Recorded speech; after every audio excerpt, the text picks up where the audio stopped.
I was horrified by this. If she participated in what this family came up with, I will become a single father. My name is Nick. I have a story that is hard to believe. Without knowing it, I married a woman from a family of freaks. I love my wife with all my heart, but not unconditionally. I think whenever someone says they love their spouse unconditionally, they haven't thought through all the conditions that might arise. I was sitting at my mother-in-law's dinner table having the most incredible conversation ever. I felt pretty shitty. When a problem arises, I can quickly assess it and find all possible solutions. Of course, all decisions are not necessarily pleasant for everyone involved. Some solutions to this problem seem very unpleasant to me. As I said, they can make me a single father. I thought I was married to the perfect woman. I'll soon find out if I'm right. My wife was not at our little meeting. She will come soon, and then everything will be decided, one way or another. I sat there with my father-in-law, my mother-in-law, my sister-in-law, and her idiot husband. Yes, technically that makes him my brother-in-law, but I'd rather not admit it. My wife Isabel, or Izzy, and I have been married for 6 years. We were both 20 when we got married. We met at the company where we both worked. We hit it off immediately and got married a year later. We finish each other's sentences. We finish each other's thoughts. We think alike politically, socially, and morally. The latter, morality, must be tested. Isabel has an older sister, Gabriella. Gabriella was a wonderful woman and almost as perfect as Isabella. In my opinion, Gabby only had a couple of flaws. Firstly, she was madly in love with her husband, Ian, the aforementioned jerk. And secondly, she is a bit airheaded and submissive to her parents and husband. She tries to please everyone, and this often backfires. Izzy also had a younger sister, Elizabeth. Lizzie was 18 years old and stunningly beautiful. A high school senior, she planned to attend college on the West Coast next fall. Ian was a Scottish immigrant. That didn't make him a bad guy. Some of my best friends are immigrants. What made him a bad guy was his idiotic attitude. He's always the most knowledgeable person in the room. He is an expert on everything discussed, and he is the best at everything, all as a result of his Scottish heritage. Personally, I think that Ian has a huge inferiority complex. It's hard to believe he has such a bad attitude for no reason, or he's just a jerk. When we first met, he immediately began to prove how superior he was. He drank casually to prove that he was a better drinker. Gabby and Ian have been married for about 4 years. I know they've been trying to have a baby for about 2 years, but it hasn't happened yet. But I'm not going to humiliate him by the fact that my wife and I already have children. I have been blessed with 2 sons so far, and I know how devastated I would be if I knew I couldn't have children. Even though I hate this guy, my family likes him, and I don't want to upset them too much. Izzy's parents are Diego and Susan. Very nice people, but not many. Weird. I know they love me, and they love their grandchildren to death. They keep hinting that we should have more. Okay, their hints are more like, when will you two give us more grandchildren?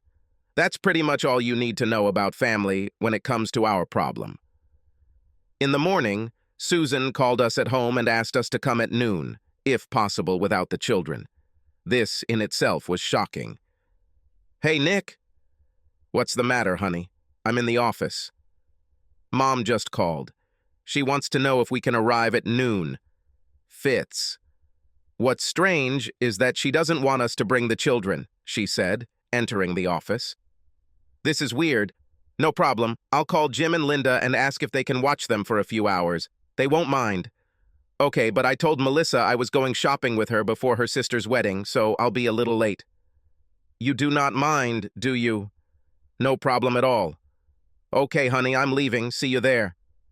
Okay, have fun, don't rush. It was 10:30, so I called Jim and agreed that I would drop the kids off at 11:30 and then leave. My kids are 5 and 4, and Jim's kids are 6 and 4. The 4 of us get along great, so we constantly trade back and forth when one of us needs it.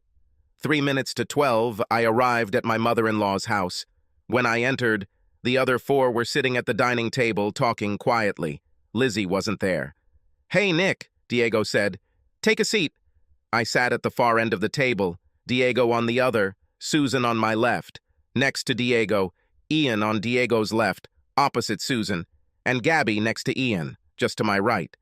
To my left was an empty seat where Izzy usually sat. It looks pretty ominous, I said.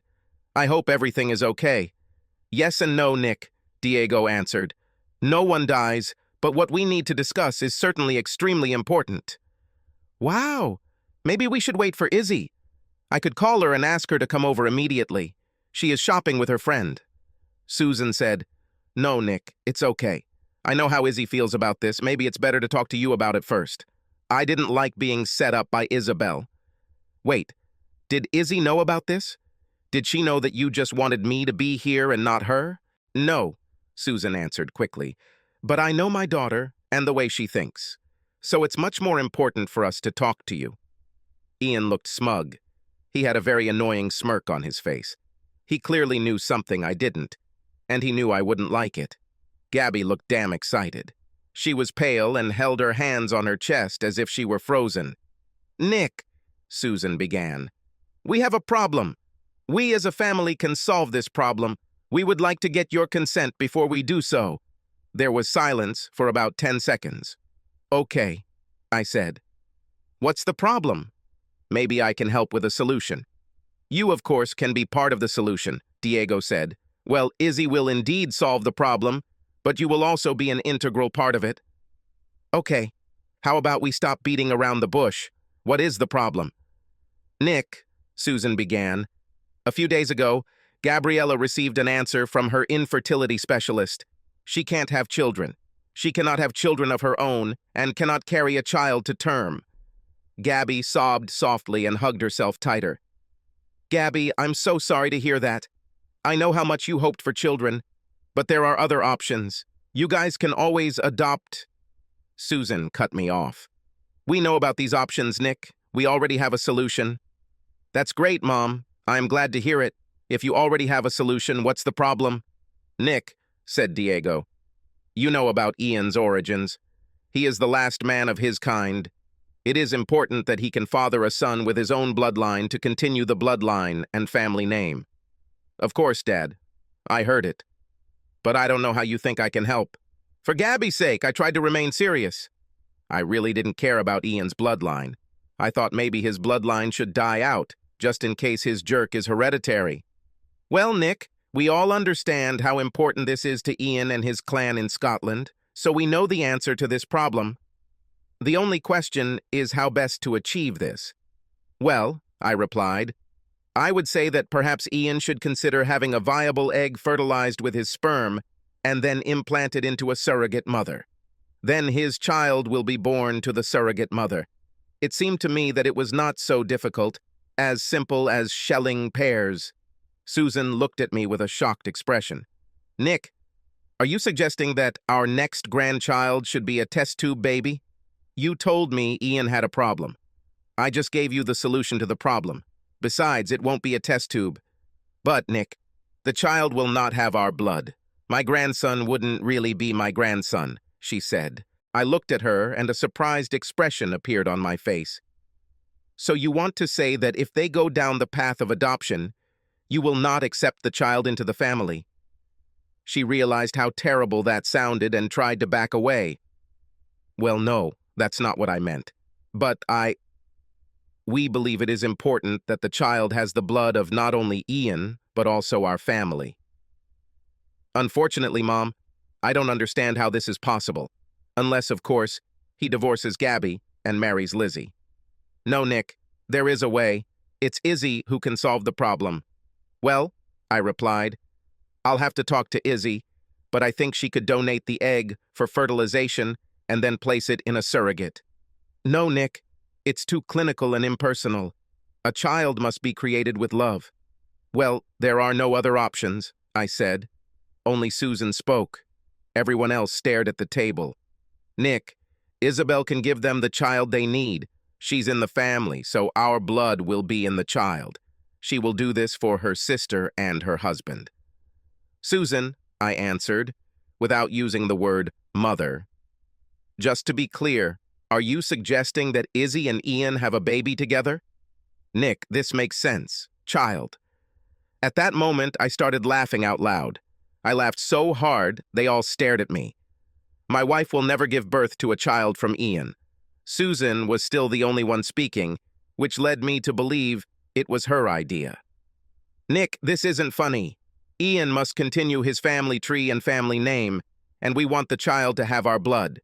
Since Gabby cannot have children of her own, she will still raise a child of her own blood. We discussed all this, and this is the only way out. Everyone wins. Susan, you didn't answer my question about who pays the bill. Not funny. This was getting serious. I already knew I wouldn't let my wife do this, but I wanted to hear their plan.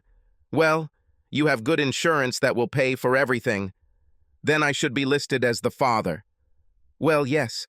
Then, when the baby is born, you and Isabel will give it up for adoption to Ian and Gabby. Sorry, but my wife is not going to undergo artificial insemination. She won't have to, Nick. The child will be conceived through love, as every child should be. Now I was starting to get angry. The gloves were off, and I was much less worried about hurting feelings. Wait, you think I'm going to let this asshole fuck my wife? Nick! No need to be so vulgar. Stop, Susan! Don't get on some fucking high horse! You're talking about pimping my wife. How about pimping Lizzie instead? It won't work. There will be too many questions about the pregnancy, and it will interfere with college. Well, I'm glad to see that you've thought about it at least a little. What should I do while he fucks my wife? Do I sit at home? Prepare her bath and rub her belly in the evening? Is there some Scottish ritual I should do after he fucks her to make sure she gets pregnant? Will I be able to have sex with Gabby while he does it with Izzy? When Izzy gets to the point where sex isn't possible, will I be able to continue having sex with Gabby? Or maybe you, Susan? What about you? Are you in on the deal? Am I getting a cue for you? What do you think, Diego? You're awfully quiet here. Listen, Nick, I don't like this any more than you. I beg to differ, Diego. No more mom and dad for me.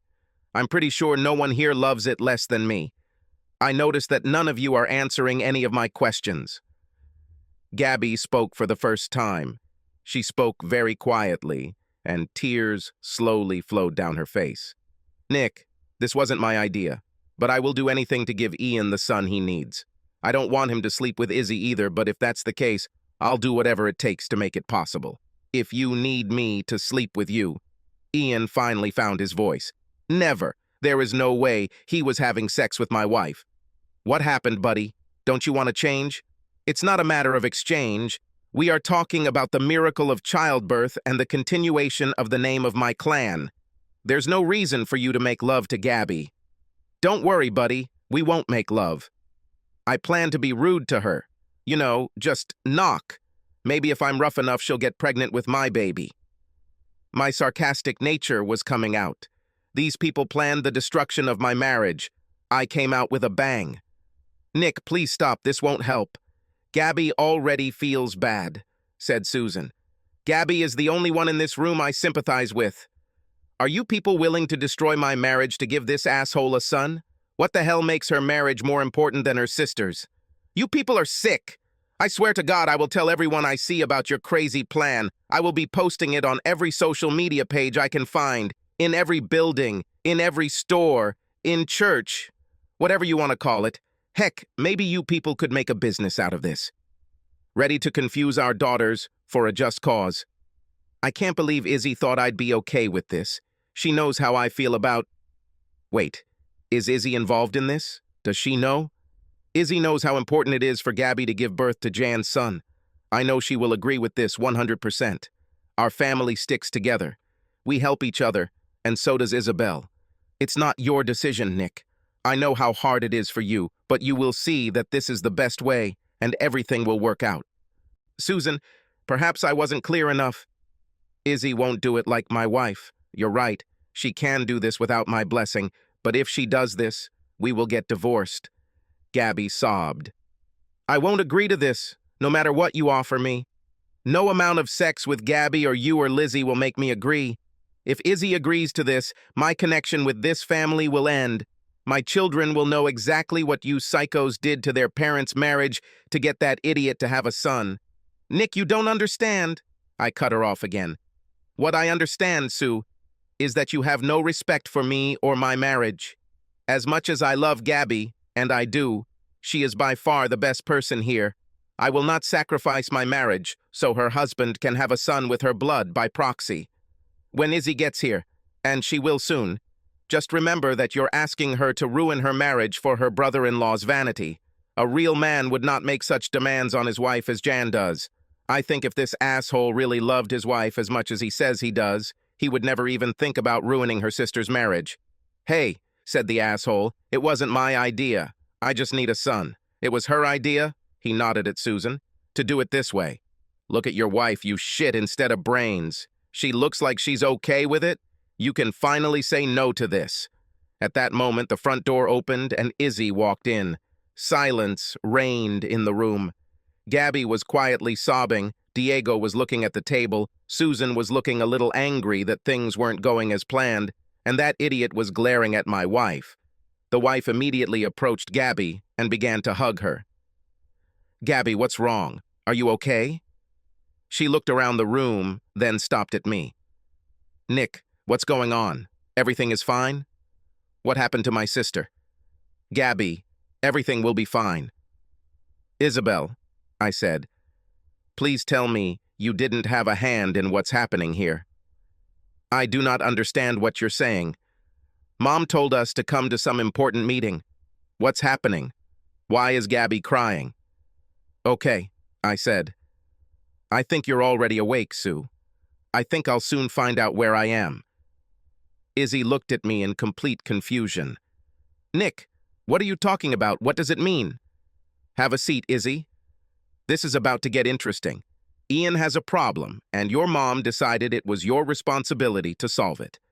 Izzy turned to her mother, who was looking at me with anger and challenge in her eyes. I hoped I knew Izzy well. Mom, what the hell is going on? Isabel, dear, a few days ago, Gabby received a response from a fertility specialist. They told her that she and Ian would not be able to have a child. They said the chances of her being able to give birth were infinitesimal. This won't happen. Izzy looked at Gabby. Gabby, I'm so sorry. Although there must be other options. You can always adopt. Great minds, Izzy, I said. That's what I said. Isabel, this is not the solution we came up with. Wow, hang in there, Susie, I said. Izzy had never heard me call her mother Susie, and she looked at me like I had two heads. Don't say we, Susie. I wasn't on that shit show. Isabel, you know what a dilemma Ian faces. He becomes the last man in his Scottish clan. We have a solution that will give Ian the son he needs so Gabby can raise a child with her blood in her. Will Lizzie carry the baby for them? This is quite radical. There are other options. Lizzie could have donated an egg, which could have been fertilized and then transferred by a Sir. Isabel, this has already been discussed. It won't work. The best option is you. Mom, I think Nick and I could talk about this. If Nick doesn't mind, I can donate some eggs. Isabel, dear, Nick has no right to vote. This concerns our family. Are you saying that Nick is not a member of our family? No, that's not what I meant. What I'm saying is that Gabby, your sister, needs your help. She needs you to carry the baby for Ian. Mom, I would like... Wait, what? Did you just say that you want me to carry Ian's baby? She turned to me and laughed very nervously. I had a, how about it, expression on the face with raised eyebrows. Nick, is this a joke? No, honey, this is not a joke. Not only does your mother expect you to carry Ian's child, but she also believes that you should conceive the child the old-fashioned way. Izzy burst out laughing. She covered her face with her hands and laughed for about 10 seconds. When she calmed down, she looked at Ian, who was beet red and angry that she was laughing at the idea of having sex with him. Izzy turned and looked across the table at Gabby. Gabby, I love you so much. There's almost nothing I wouldn't do for you. One of the things I wouldn't do is sleep with Ian. I wouldn't do it even if Nick said it was okay. I love you so much, but I won't risk my marriage so Ian can have a son. Susan tried again. Isabel, please think about it. Don't make hasty decisions. Mom, Listen to me. At this point, I can promise you that your relationship with Nick is forever damaged. I'm sure you'll never hear him call you Mom again. It's no secret that Nick and Ian don't get along very well. And now it's going to get even worse. I know it wasn't Gabby's idea, and I'm sure Nick knows it too, so I hope it doesn't affect their relationship. In any case, he will feel sorry for her. Dad, I can't believe you're sitting here and agreeing to all this. I'm pretty sure you'll see Nick a lot less now, which means you'll only see the kids when I bring them here. You know, I don't blame him. I'm not going to argue with him about it, and I'm not going to try to force him to come here. This won't happen. You better hope he doesn't stop you from coming to our house, because if he does, you won't be welcome there. Please understand, Nick is my husband. I love him.